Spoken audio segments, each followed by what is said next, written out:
Hello guys! Welcome ulit sa Creatyvina. Ngayon, gagawa po tayo ng DIY curtain roll-up blinds using tela, wood, and PVC. So, let's start. Intro, pasok!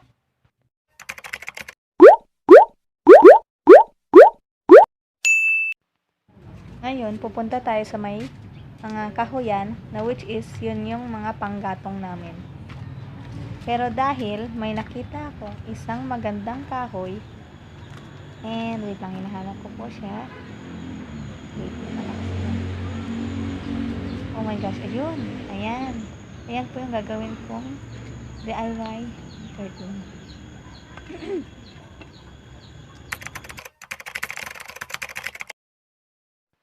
At dahil nakuha ko na yung sukat ng bintana ko, kinat ko na po yung kahoy gamit ang lagari.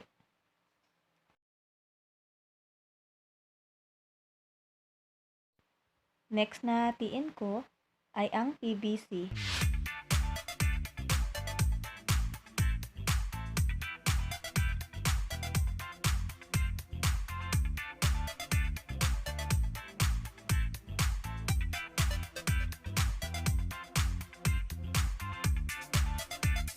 At dahil okay na yung kahoy at ang PVC, sinusukat ko naman ngayon ang paglagyan ng mga eyelags sa bawat part ng kahoy. 2 butas para sa top ng kahoy at 3 butas para sa side ng kahoy.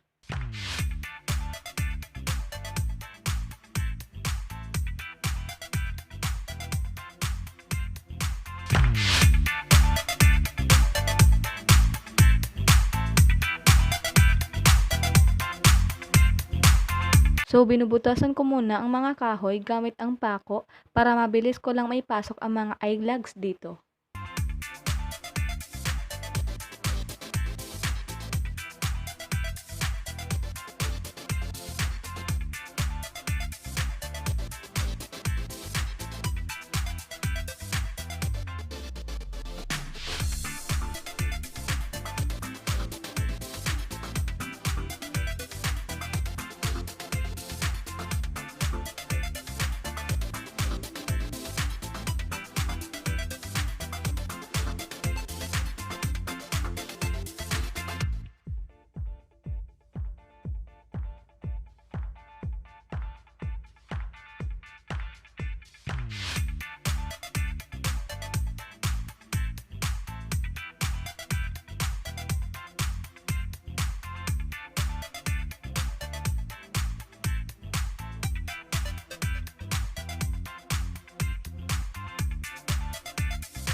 At para kumapit ang tela sa kahoy, in-stapler ko ito sa top at sa side to side ng kahoy.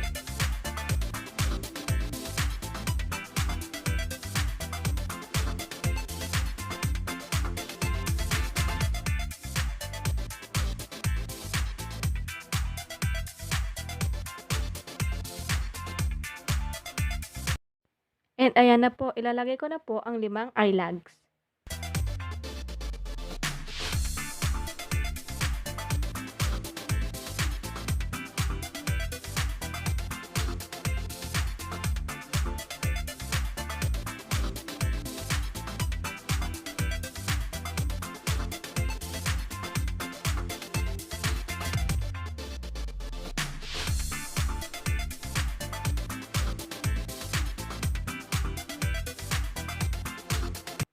Next naman na pagdidikitin ko ay ang PVC at tela. At nilagyan ko ng shellwood glue ang tela para dumikit ito sa PVC.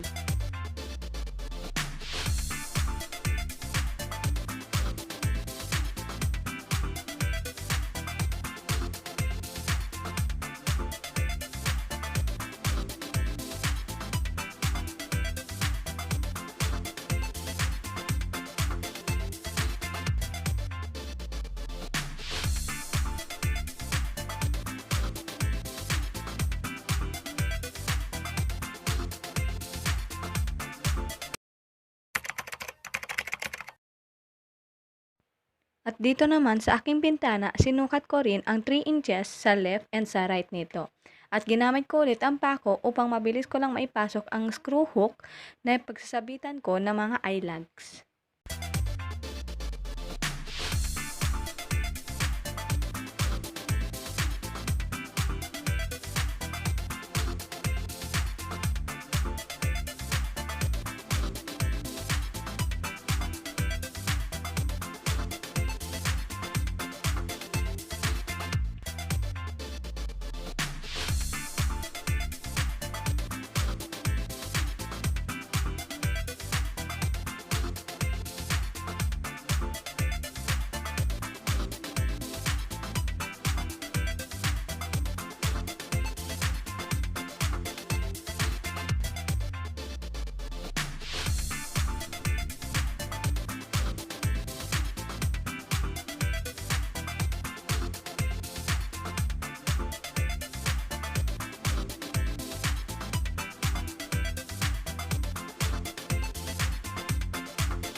So, ito na po ang mga eyelags na nilagay ko sa aking roll-up lines. Ayan.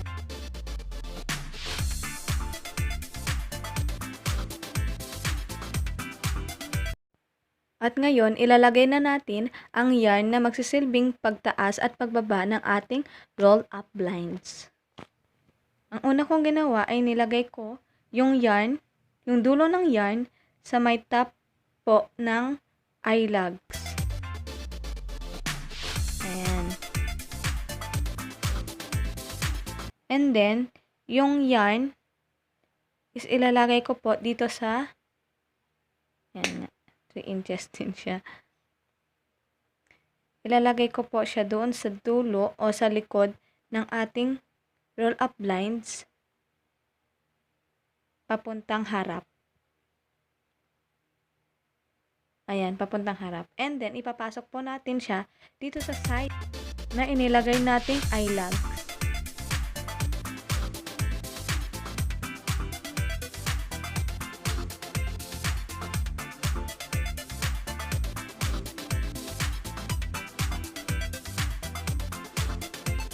And, papunta ito doon sa dulo na eyelags na inilagay natin sa right side.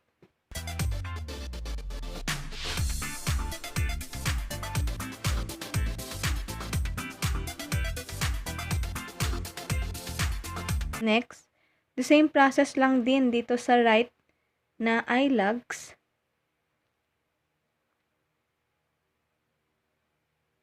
And ayan nga ulit, inulit-ulit natin yung process, which is nilagay na po natin dito sa likod ng ating roll-up blinds. And yung yarn ay papuntang harap.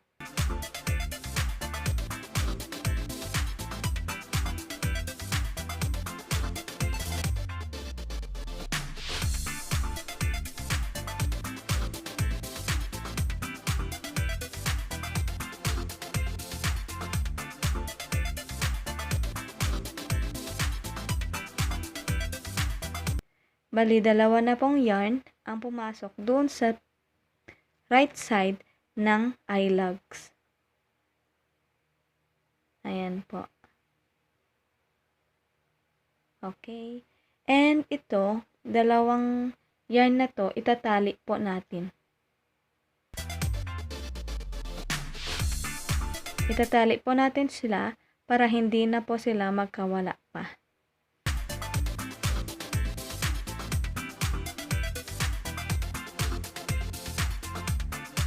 para aswan na po kapag hihilain. And nga pala, nakalimutan ko, yung PVC at yung tela, itinahi ko rin po siya para mas kumapit po yung PVC at yung tela.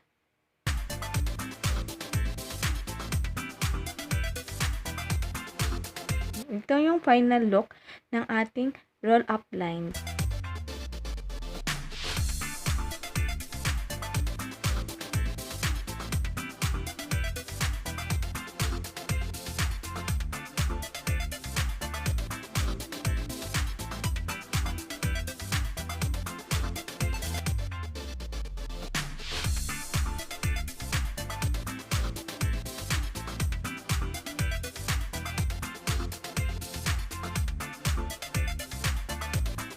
Okay, itatry na po natin. Try po natin first try. Ito po ang ating first try.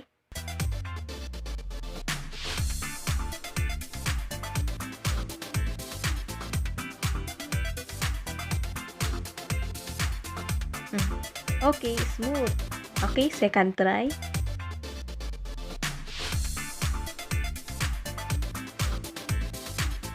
Okay.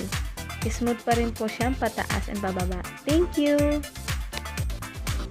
If you like this video, please click the subscribe button and notification bell para ma-notified ka sa mga future videos na i-upload ko. And don't forget to click like and share. And mag-comment ka na rin sa ibaba kung may request ka or feedback about sa ginawa kong DIY video.